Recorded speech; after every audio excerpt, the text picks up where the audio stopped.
We live, baby. Welcome to another episode of On Another Line. How you guys doing out there, all you fishing freaks?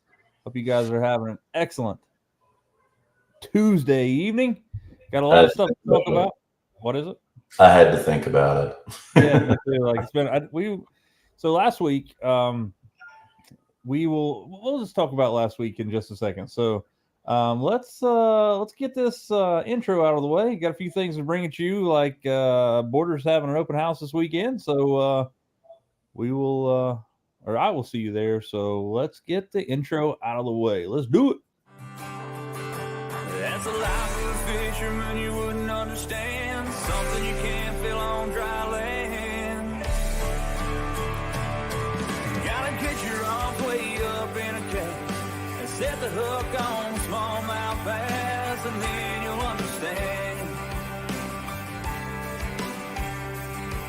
Gotta get your hands on a Shimano reel and a G-Loomis trying to bet you like what you feel. Step on the deck, give it the world. Hello, welcome to my world. What's And up? we back. Larry Slack in the house. Larry, I didn't get to personally thank you for what you did for me last week for the trip down there to the Elite Series or the I wish Elite Series, going to the Toyota Series, which was kind of like the Elite Series for me, which we'll talk about in just a second. But I do want to thank you. I'm not going to throw it out there what you did for me, but I appreciate you, what you did, and you know what you did, and I know what you did, so I appreciate it, man. It means a lot. So we first things first, tackle or not the tackle box. Man, I am brain farting like crazy today. It's been 2 weeks. Borders, Ashland, Kentucky is having a open house this weekend, Friday and Saturday, just in time for Father's Day. So you can go down there and get yourself. And I want to think. I know the fishing stuff's going to be on sale, and I think he told me ammo. I'm not sure. The archery stuff I think is not, obviously, because it is out of season. But with that being said, they are going to have an open house both days, Saturday and Sunday, this coming weekend. I will be there one, if not both days. It seems like it's a constant reoccurring thing for me. My boat is down again. We'll talk about that in just a second. So I will not be fishing this weekend. But let's talk about we're going to talk about finesse fishing here in just a minute, talking about my favorite types of finesse fishing, Jowers types, favorite types. But this past week, the reason we weren't live was the fact that I was fishing the Toyota Series at the Potomac in Marbury, Maryland. When I want to tell you that it was a rude awakening to me, it was I'm fairly confident in my ability to catch fish. Now, as a co-angler, one of the things that you have to figure when you go into these tournaments is that the reason that your entry fees are way less than a boater's is the fact that you don't have a boat and you're pretty much at the mercy of where the boater wants to go. And that is totally fine. I get that. That's one of those things. So, very first day, we get there on Saturday. Kyle and I have never fished the Potomac together. I fished it 2 days for a BFL regional, got my rear end whipped about 7, 8 years ago. The very first time I fished the BFL, made the BFL regional, drove all the way to Marbury, Maryland, put in at Smallwood Ramp 2 days in a row, and got my absolute rear end whipped. It was just different than anything I'd ever fished, and it still is different than anything I've ever fished. Tidal water is crazy. But anyway, we get there on Saturday. We leave here at 2 o'clock in the morning on Saturday, drive down there, or up there, I guess. We drive through the mountains, and man, when I tell you I thought I didn't pack enough clothes, it was scary to me. We were going to cross the mountains there, 32 degrees at one point, and I'm not kidding you, man. Like, I feel like I stuck my hand out the window, and it felt like December around here. It was crazy. But when we dropped down out of the mountains, quickly realized that wasn't the case. It was like 75, 80 degrees all the time, talking about getting freaking absolutely smoked. I wore sunscreen every day. Obviously, I'm a huge fan of that stuff. I don't want skin cancer. But it was super hot. We spent the better part of 5 days pre-fishing. And when I tell you, I know just as much now as I did when I stepped foot on there the first day. It's an understatement. Me and Kyle fished our rear ends off for 5 days in a row. and I probably only caught 4 keepers the entire time we were doing that. It is a weird fishery. Everything is super shallow. And what I mean by super shallow, when I drew my partner Jamie the first day, we spent 6+ hours in water that we were churning up mud to get through all day. And it was crazy. So anyway, we fast forward to the very first tournament day, which was Wednesday. We didn't have the show on Tuesday because I was in bed mostly all the time at like 5 or 6 o'clock in the evening. So anyway, the tournament rolls around, which starts on Wednesday. I draw this fella named Jamie, who, by the way, is a phenomenal dude. Guy's an amazing fisherman, really good guy to talk to. He was actually sponsored. His title sponsor last year was Black Rifle Coffee. He was actually the fishing marketing director for Black Rifle Coffee last year. He has since moved on. He's a military fella, and he's now being sponsored by Luz. But we fished all day. I caught my very first fish, or the very first fish we caught on a tackle box buzz bait, and I'm telling you, it was in like 8 inches of water. Weighed about 3 pounds. Put it in a live well, and we fished for another hour and a half, 2 hours. He finally catches a keeper on a buzz bait. And then it just fell off, man. We couldn't find anything, so we went up into another creek. And the reason I want to talk about finesse baits today is because finesse fishing on the Potomac right now is where it is at. I'm telling you. But I was throwing a weightless trick worm in June bug collar, and I was Texas rigging that thing, obviously with no weight. And I caught a limit of fish, finished out my limit with those extra 4 in about an hour of each other, which was really crazy. Jamie, my partner, my boater, only ended up having 1 fish. I caught 5 fish behind him, and the reason that is that I was fishing more finesse techniques based on the fact that he was throwing a lot of moving baits, he was throwing a lot of swim baits, spinner baits, he was throwing a buzz bait. There was a few things he was throwing, and so I just knew that if there were fish that were going to eat something that's moving, he has a better chance to catch them than I do out of the front of the boat, casting at all of these things first. That's just kind of the nature of being a co-angler. So the day before that, Kyle and I actually got on a bite throwing a weightless trick worm, which I'll show you here really quick. This is not my video, or not my. Let me pull up the picture here first before. This is not my. Well, apparently, I'll have to find that again because I don't know what I've done with it. So were you throwing that in like weed beds or on the lawn or? So hold on one second. Here we go. I finally found it. And this is I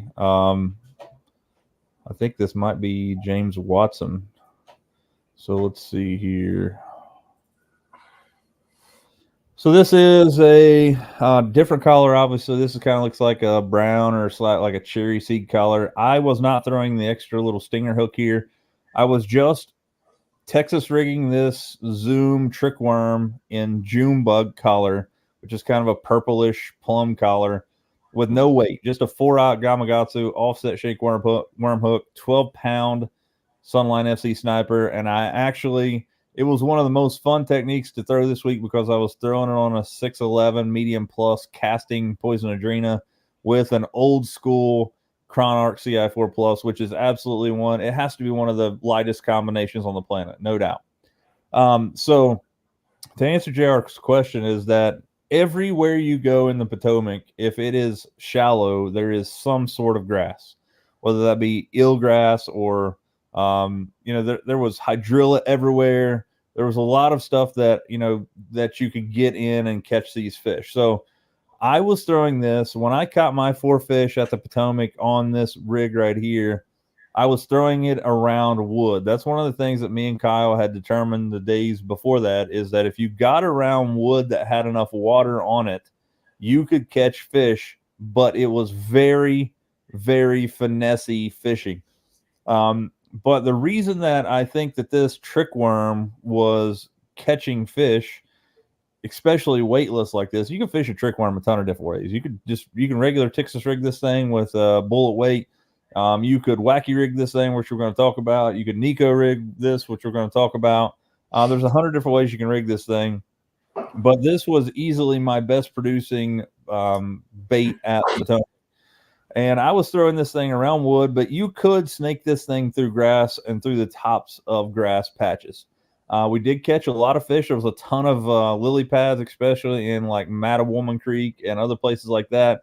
But again, we're talking less than 3 foot of water, lily pads, and you could throw these things around these lily pads and get bit a lot. Like Kyle caught tons of fish on it before I got bullheaded and started, and tied one on. But this was one of the best producing, techniques for me at the Potomac. And I think the reason that it was is that the sink rate is a lot slower, and it actually sometimes will fall in a circular pattern, which gives it is a terrible technique to get your to get line twists and things like that. But I was pitching this thing in and around timber, and the great thing about it being Texas rigged and being 100% basically weedless is that you could throw this thing, I'm talking about, in the heart of treetops. Throw that thing in there. You got to figure that at this point, when you were throwing, 190 boats have been practicing for 5+ days on this water. The weekend before that, there was 2 giant tournaments out of Smallwood Ramp. So these fish were pressured a lot into the weeks going into that tournament. So with that being said, the reason I want to talk about finesse fishing today is the fact that we're getting into the summer months. It's really tough to catch bass. I know that you guys know that I like to throw a huge worm this time of year on a Carolina rig, whether that be an old monster or something like that. That is definitely the truth for sure too. But when it comes to catching bass, especially as a co-angler, when I'm fishing these big tournaments, you can bet your end that I'm going to have some of these that we're going to talk about tonight tied on. So, JR, if you're going to talk about finesse fishing, what's your go-to? You already know what I'm going to say. Wait. Let me see if I can guess it. I guarantee you can guess it. Let's see. Catch it on smallmouth, catch it on largemouth. It don't matter. Let's see here.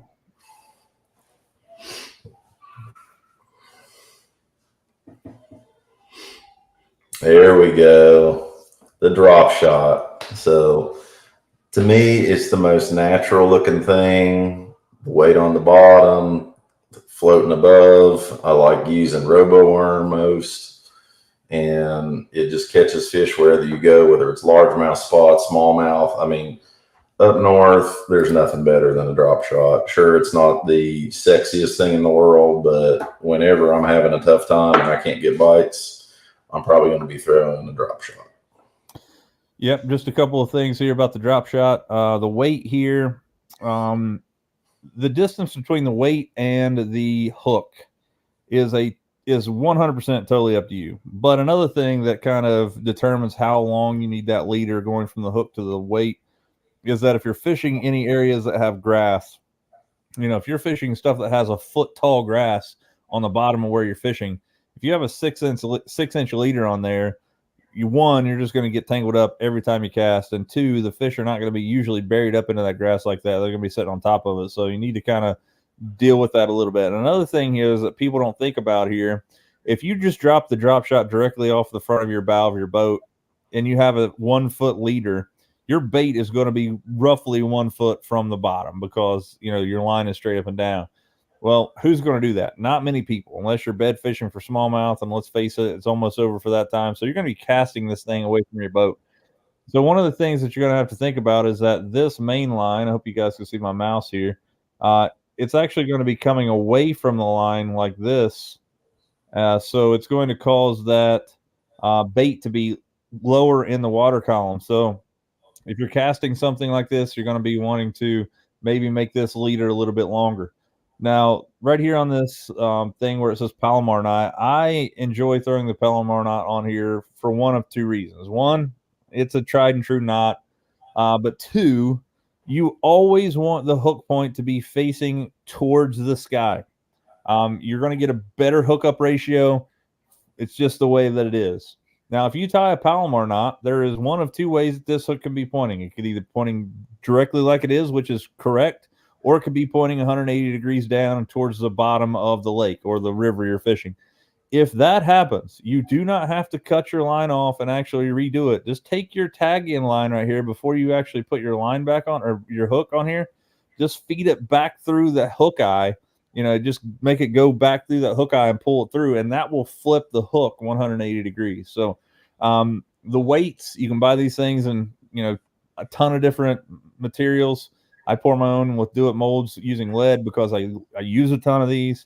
I lose a lot of them. I know JR is a huge tungsten fan when it comes to this stuff, but I have the molds. I just pour them myself. I don't feel like that these things, you're not really worried about what you're feeling on the bottom. Anyway, in my opinion, tungsten, you're going to feel more stuff on the bottom. But in my opinion, I just throw lead weights. These little clips at the bottom right here are quick change clips. You basically just kind of wedge your fishing line in there. But one thing that I picked up from a pro several years ago, I think it was somebody like Edwin Evers or something. He just ties one single half hitch knot on here like a granny knot. Yeah. So I like the fishing online ones. They actually have pretty reasonably priced if you're looking for tungsten. I like the tungsten, especially when I'm going up north, because I'm really looking for those rock piles to find the smallmouth. So Eric says, what are the plus sides of Finesse? Number one, you're going to catch more fish. More natural baits are going to catch more fish. The caveat with that is you're going to catch smaller fish. So, you can catch bluegill on a drop shot. It's not unheard of. I actually caught a really big catfish on the drop shot last time I went fishing. Some of the more difficult things about it is the way you tie your knot is important. I am really particular about what knot I'm tying, what hook I'm using. Like I use the rebarb hook for drop shot every time I'm throwing a Texas rig drop shot. So around here, I'm going to Texas rig the worm so that I don't get caught up in a bunch of wood. And if I am up north, I'm going to throw just Gamakatsu and, basically every company makes that short, 2 or 1 or 1/0 size drop shot hook. And you got a little bit more room up there because you don't have as much wood. Yeah. So, and to build on that, Eric, it's a very good question, by the way.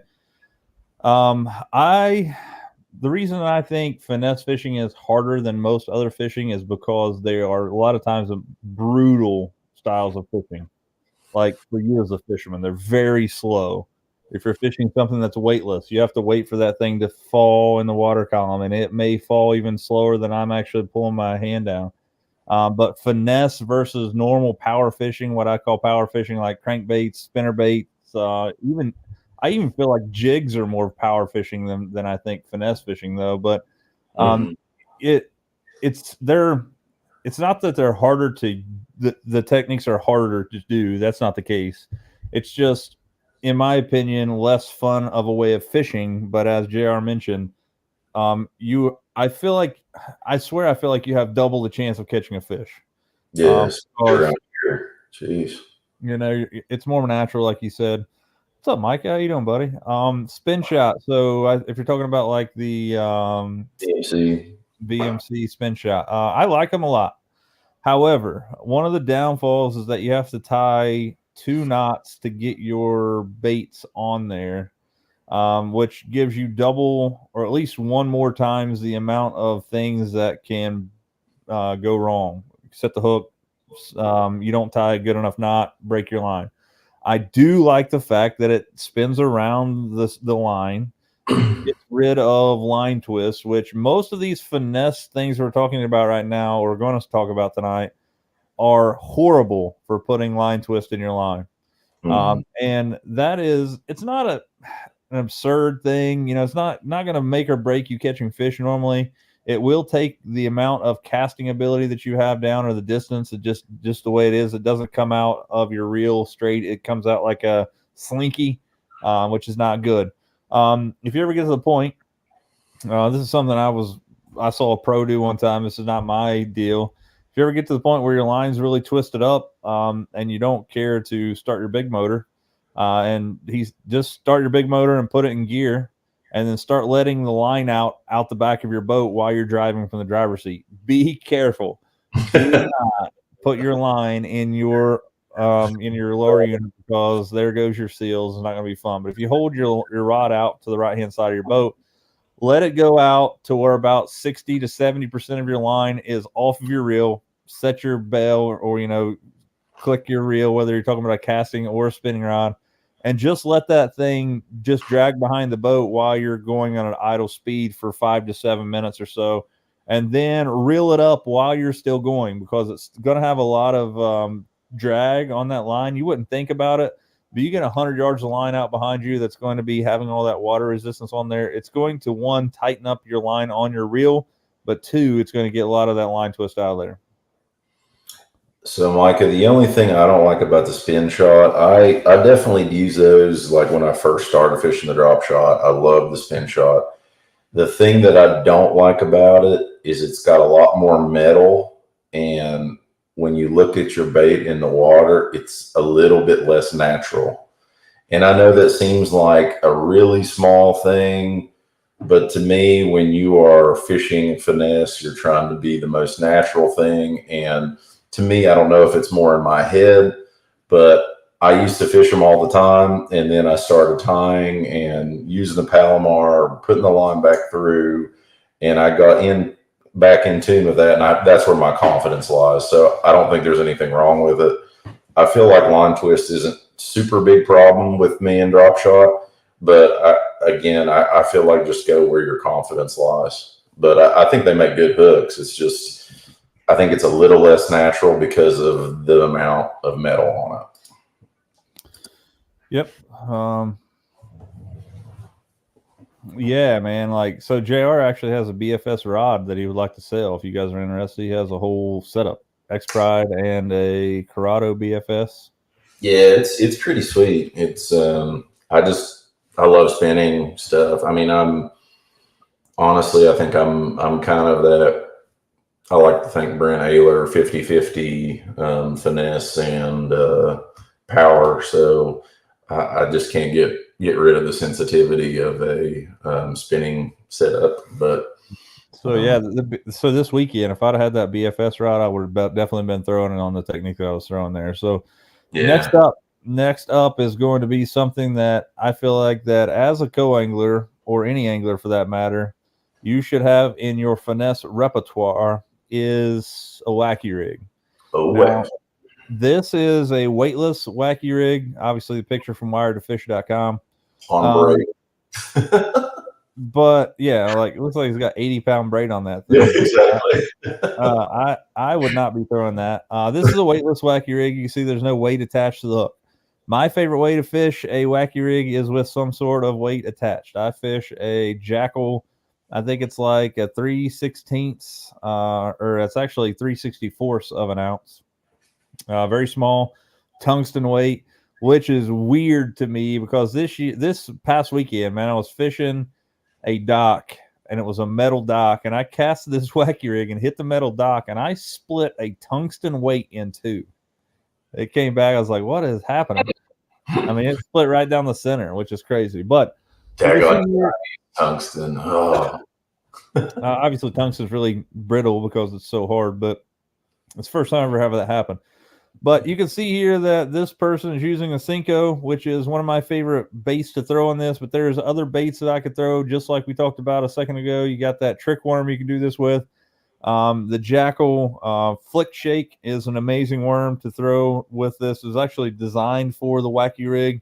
But one thing that I want you to pay close attention to here is the O-rings that this person has wrapped around their worm of choice here, which kind of looks like a Yamamoto Cinco. And I don't know why this guy has two of them, unless he has it like doubled up.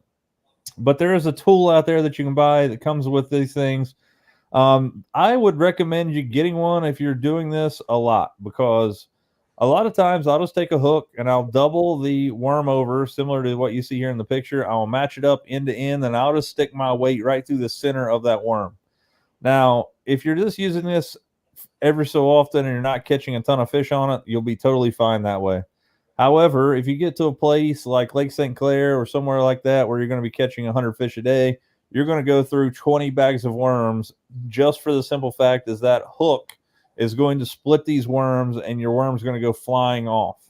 That little O-ring there is not for presentation. It is for the longevity of your fishing lure or your worm there.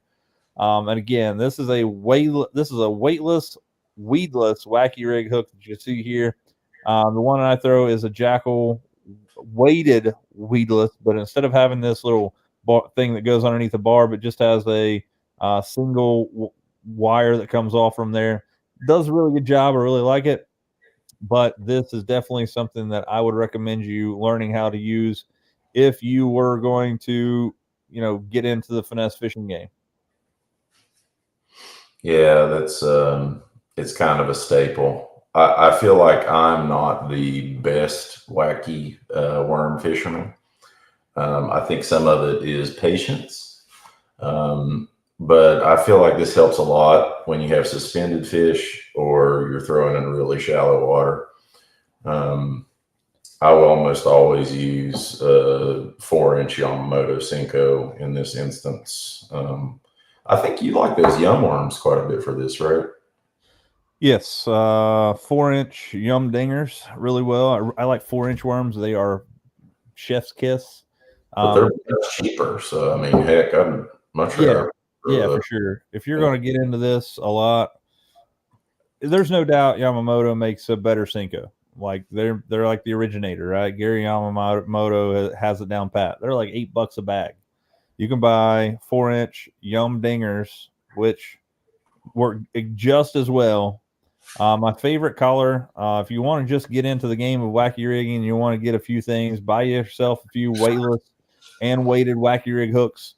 Go out and buy like a 4-inch yum dinger in like green pumpkin watermelon red flake.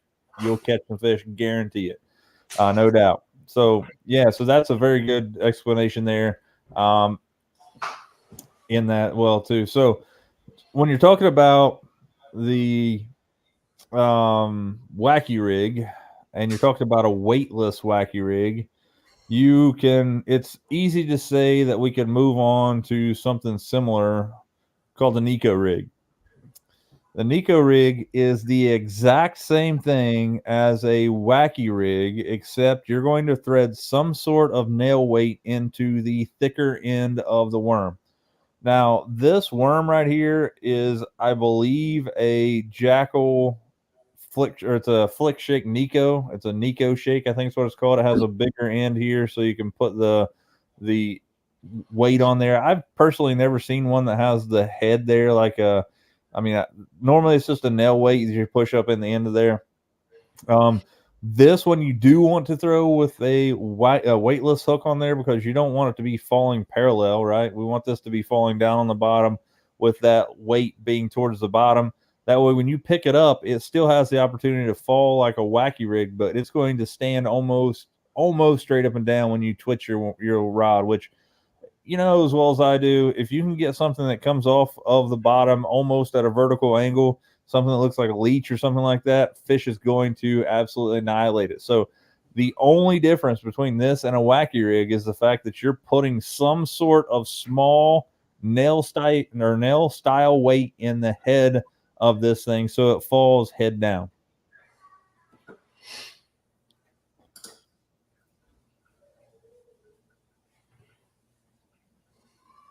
Which one, Lightning? I'm guessing a Nico.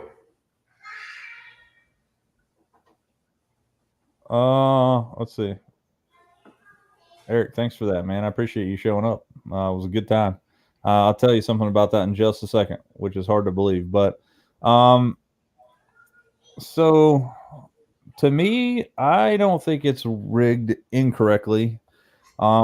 Because again, let's just pull it back up here again.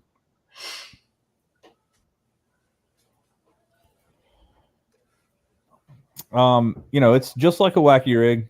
You do want a weightless hook. This is just a weedless hook here. Again, you could just hook the worm if you wanted to. Not advisable because you're going to go through a lot more worms. But the single rubber band here or O-ring, and then down here is some sort of. I mean, I like the little ball head there. It kind of gives it more of a natural worm style feel. Kind of looks like a larva of some sort. But it looks like it's rigged just fine to me. You want it to stand up similar to what was there on that thing. Yeah, I'm guessing he means the hook being instead of hook point toward the weight toward the tail, which I feel like I've seen it that way most commonly. Yeah, there we go. So I've seen it both ways, actually. Personally, if I'm going to throw something like this, I'm going to throw a shaky head. I just have more confidence in a shaky head. I feel like it's similar presentation. And I have a lot more confidence in a shaky head. And speaking of shaky heads and trick worms, the trick worm is the best shaky head bait of all time. I don't know, man. I don't know. I'm a huge fan of a flick shake. You know that. But they are good. So I don't know, man. Lightning, I am not a pro at fishing that. I just started fishing them the last couple of weeks. So that's how I've rigged it. Maybe I've rigged it wrong. Corey says it's correct. I think, man, most times I will tell you, I have a really good hookup ratio when it comes to wacky rigging. One, for the simple fact is that a lot of times you don't even know the fish are eating it. Like you pick up your line and it's just tight. So they have a really good amount of time to get that whole worm in their mouth. So the way that the hook point goes, I think it's probably arbitrary to how you have the most confidence in it. I feel like we've talked a lot about the hooks and we've talked a lot about the plastics, and what we haven't talked about is line size, and I think that's something that's really important to kind of touch on. So all my spinning rods are going to be mainline braid. Typically, I use 15 pound, sometimes 10-pound braid, and then I'll tie that to 8-pound leader. Most of the time, that's what it's going to be. Sometimes I'll use 6. I have some finesse jigs that I'll throw 6-pound on. And then I have a setup that is pretty robust for tubes, and I'll throw 10-pound on that. But I think me and Tyler are pretty, similar thought process on that. It's normally a 15 to an 8 or a 10 to an 8 braid to fluoro, 100% fluorocarbon. Yeah, I'm 15 pound super Power Pro Super Slick V2. Usually an Onyx. I wish they still made the high vis yellow, but they don't. So I normally use Moonshine a lot of times. Something I can see. I usually have about an 8 to 10 foot fluorocarbon leader. 12-pound. I use the highest I'll ever go is 12-pound. I will tell you that I started using 8-pound test about 3 years ago when Gene Jensen, aka Fluke Master, was on my show.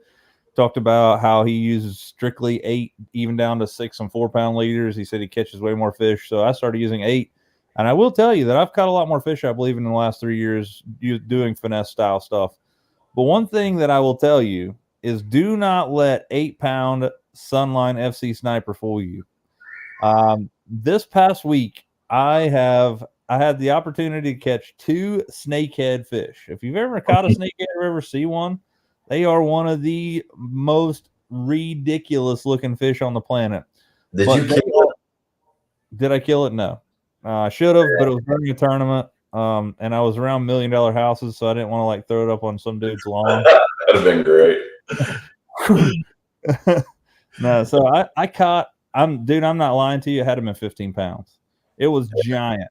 The head of it was like this big around, a snakehead, and I caught it on an 8-pound Sunline FC Sniper leader on a wacky rig. Got absolutely smoked. I caught another one on a frog, dude. Like if bass hit like snakeheads, you would have to give people Narcan because they would be so addicted. Yeah. I was moving this frog. It hammered it, dude. When I mean hammered it, it sounded like somebody threw a bowling ball into the water, and then when I set the hook, it jumped about 8 feet in the air. I'm talking freaking rocketed out of the water. I was like, oh my God, it was crazy. Yeah, it was a great time. Eric, back to your question, your stuff about the Summer Solstice show. The cool thing about that show is those 4 or 3 guys that I stepped on stage with, we had never practiced any of those things together. Matter of fact, I didn't even know one of the guys. We just stepped on stage and played for an hour, so that was pretty cool. Next, Finesse bait. For me. What is it? I don't even know you, but say hello to your mother for me. Yeah. Next, without, I'm sure everybody's going to be like, but where's the Ned rig? Mm-hmm. So the Ned rig, JR sent him a video about, I don't know, 6 months ago. We were talking about where the Ned rig kind of came from. Came from a fella, I think his name was Ned. Yep. But he was on there talking about how they come up with, and let's just get rid of what's fine. So right here is here's a more accurate version of what most people see as a Ned rig. And he talked about in the video why the Ned worm or the TRD is shaped the way that it is from Z-Man. He said that they've done some research. I'm not sure how they did this or what, but he said that they found fish were more susceptible to eating crawfish when they had 0 pinchers. I don't know if that's just a thing about digestion or it just looks different to them, but they said this guy claimed that fish more often than not would go to a crawdad that didn't have any pinchers. They were just a straight cylindrical body, had some smaller legs or whatever. They would eat them more often than not. So that's where this came up with the Ned rig comes from. Obviously came from Midwest fishing. Now through Do It Molds and Victory Hooks, we do have the weedless Midwest Finesse jig head, which is basically a weedless Ned. These things are phenomenal fish catching machines, man. If it gets super tough and you want to catch a fish, if you tie on a Ned rig, I promise you, if you don't get it hung up, you're going to catch a fish on it. My favorite one is a 1/4 ounce. That's that's the weight that I throw. I pour my own. They're going to be lead, but we do have some tungsten ones from Picasso that we've been picking up and throwing. They're called Rhino heads. They're phenomenal, really, really sharp hooks, and things like that. But these things, obviously, great finesse bait, something that you should definitely have in your arsenal. So let's look at a couple things here, a couple different baits here. You can see here, these are I think that's a TRD crawl on the right hand side, and on the left hand side is a TRD brush creature. I think you can see some of them back through there. Different color heads, different weights, and there's a couple more here. That looks like some sort of a rage bug there at the bottom right. There's a smaller weedless head there at the top. Now, another bait that was really successful for me at the Potomac was a weightless fluke. Weightless fluke. That's so much fun to throw. It is so much fun to throw. Very brutal for me to throw it. Throwing it on a 4-aught Gamakatsu offset shank worm hook. Same deal. Spinning rod, 15 pound to 8 pound leader, just straight Texas rigged with no weight. I was able to bring this thing through pads and grass and get bit a lot of times. As a matter of fact, I caught 2 non-keeper fish within 20 minutes of the tournament ending at the boat ramp on this thing, which was really crazy. And stepping up to like major leagues of fluke fishing is donkey rig. The donkey rig. Just a double fluke, weightless, tied with 2 barrel swivels there at the top. If one fluke is good, then 2 flukes have got to be better, right? I definitely have not thrown the donkey rig as much as the single fluke. I think it's like a mental thing. Not to mention, I like throwing it on a spinning rod because when I'm throwing a fluke, I'm normally throwing way up in a bunch of brush, and I want to be able to skip it really far. Yeah, so that was, I will tell you, I have never thrown a donkey rig. My boater, Jamie, the first day boater, threw one for a little bit. I never caught any fish on it, but I could see where it would be successful in a place like we were at the Potomac.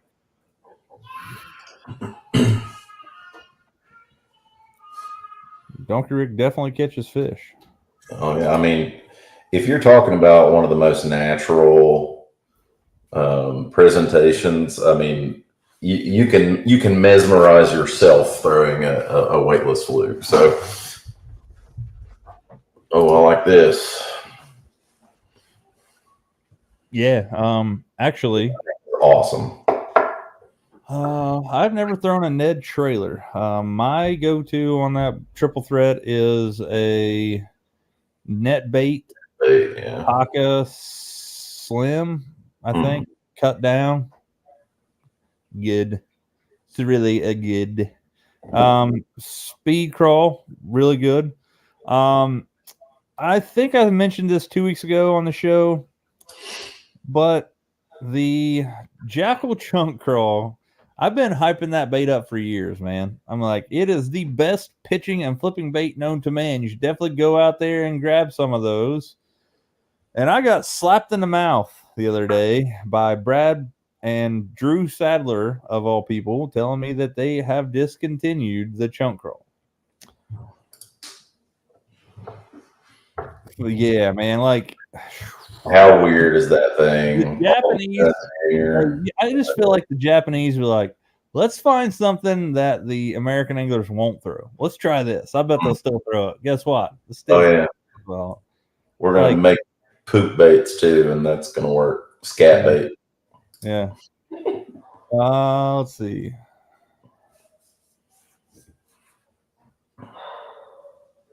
$35% off. All right. I know that Fisherman Central up there, if you're talking about the one that was in that old Walmart, it is a massive store, and they had the most jackal baits I've ever seen in my life. Like, they had thousands of packs. It looked like the tackle box with Zoom, but with jackal baits. Like, they had stuff in there I had no clue they even made. Oh, there's a lot of companies making those now. Missile baits is the most recent one that I've seen. Yeah, it's crazy. But yeah, man, that's awesome.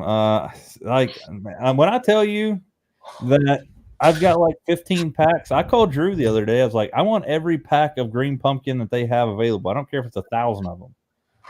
And he's like, I'll look. And he looked on there. He's like, man, the only one that's available I can get right now is the like green pumpkin and orange belly or whatever, which is it's a good color, but it's not my favorite.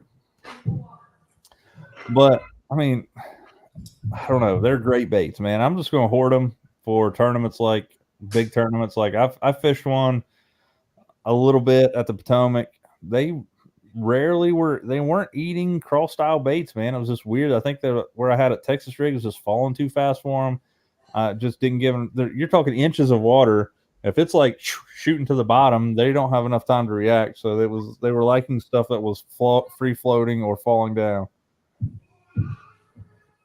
Yeah, green pumpkin chartreuse is a good one too, man. I think JR picked some up. We'll just see if there's still some available on Fisherman's. I bought like a ton off Tackle Warehouse. They were maybe 20% off, but I mean it came up to like $1 off or something. But I did get a lot of them.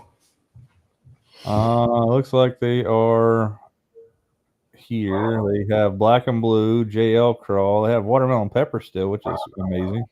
Yeah, it's a great color.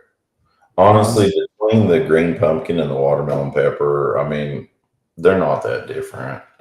Of course, it's just a little bit darker. I feel like the green pumpkin is more of a brown color. Yeah, they still have them on Tackle Warehouse. You want the 3.5 inch. Don't buy the 4 inch. 3.5 inch Jackal Chunk Crawl. They're 14% off right now. $5.90. Yeah, $5.97 a piece.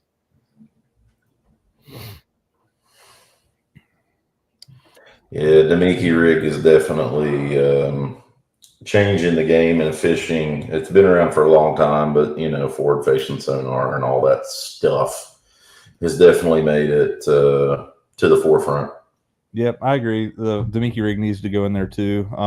Speaking of forward-facing sonar and drama, like I feel like the bass fishing world is made up of 14-year-old high school girls anymore. Everything is about drama. Yeah. I really don't care about drama. Like, there's a huge amount of drama in the fishing world. Like this past week, one of the things that I think is the craziest thing that's ever happened is that Zach Bird got seven fish disqualified that cost him the win at an event this past week because he took the drain plug out of his boat to get underneath a bridge that he could. So he basically sunk his boat to get underneath this bridge and then put his drain plug back in.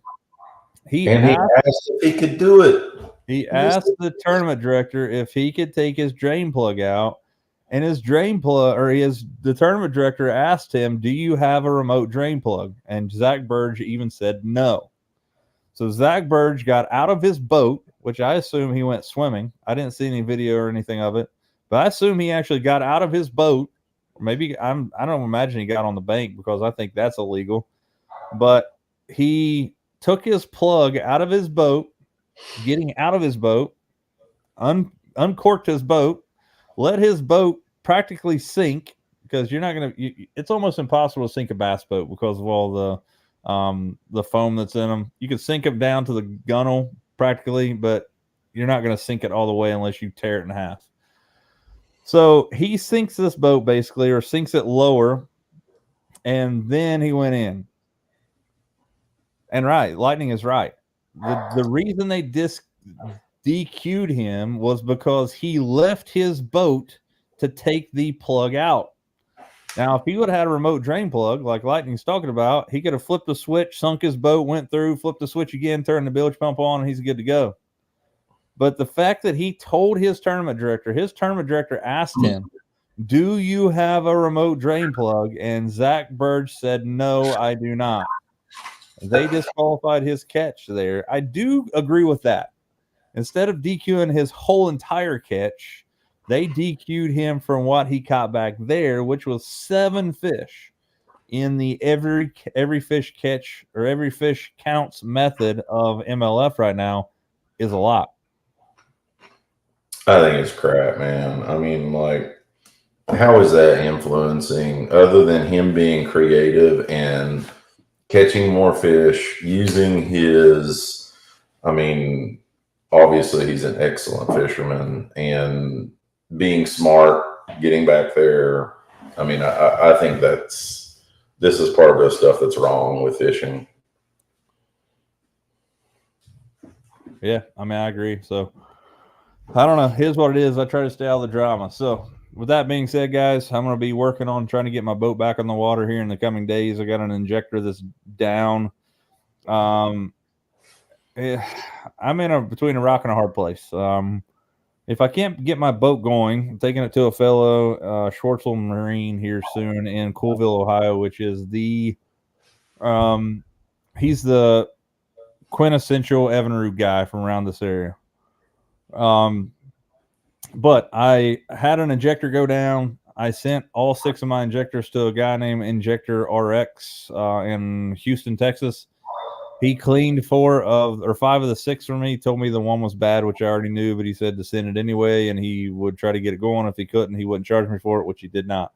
I got 5 back, tried to look everywhere for a new injector, and they are, according to everybody, they are readily accessible, but I'm here to tell you they are not readily accessible.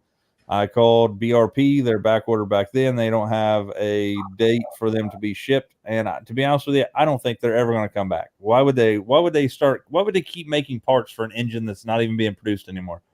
Unless there's some sort of law where they have to do that. But so I can't get a brand new. I called 5 or 6 different shops around the United States that a search online, said that they had the part online available in their catalog. Call them all 6 places, like, oh yeah, we got one. No, I guess we don't.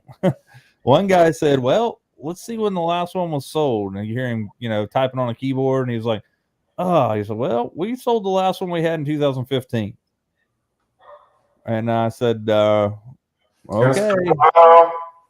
Yeah, you might want to update your catalog of inventory there. But anywho, that is, so I found online 6 used injectors for $500. They're $600 new if you can find them. So I didn't think I was, this is the only option I have is buying used. So I bought used, put it on there, ran great for about, 5 minutes, and then fell on its face again. So I'm thinking the injector I got is either super clogged up or I've got something major going on. But it's weird. So I'm going to take the thing apart tomorrow and see if I can't become a E-Tech injector aficionado. I want to report that I was definitely the one that bought the last of the green pumpkin pepper chunk crawls on Tackle Warehouse, by the way. Yeah. I had to check that out really quick. Yeah. Fish and boat docks. Boat docks. That's right. I don't know if you guys have seen it, but James Watson has a new shirt out. This is FFS. It says I'm coming with my effing flipping stick. FFS. Classic. Anyway, guys, we are at that 51-minute mark, so we actually overshot this week's by about 20 minutes, but it's been 2 weeks since we've been live. I got the opportunity to talk with us. I mean, it makes it so much easier to go longer. So, like, interaction makes it so much more fun. Yeah. Hey, Corey, shoot me a message. Let's have you on next week. You're consistently on here typing and stuff. Let's just let's get you face to face. It'd be cool. So with that being said, guys, I'm gonna be working on my boat. Got a couple videos coming out. One of the tournament prep and going through the Toyota series, which is as much footage as I could get. Youth fishing event down on the Ohio River this past weekend by James Gordon and the folks of Third and Center. There's about 35 kids in there. They caught a sauger, a bluegill, and I'm not lying to you, about a 16-inch largemouth bass. Yeah. So we'll see you guys next time. Same bat time, same bat channel here on Another Line. You know what to do. You can get out there and lean on. We'll see you next time on Another Line. See y'all.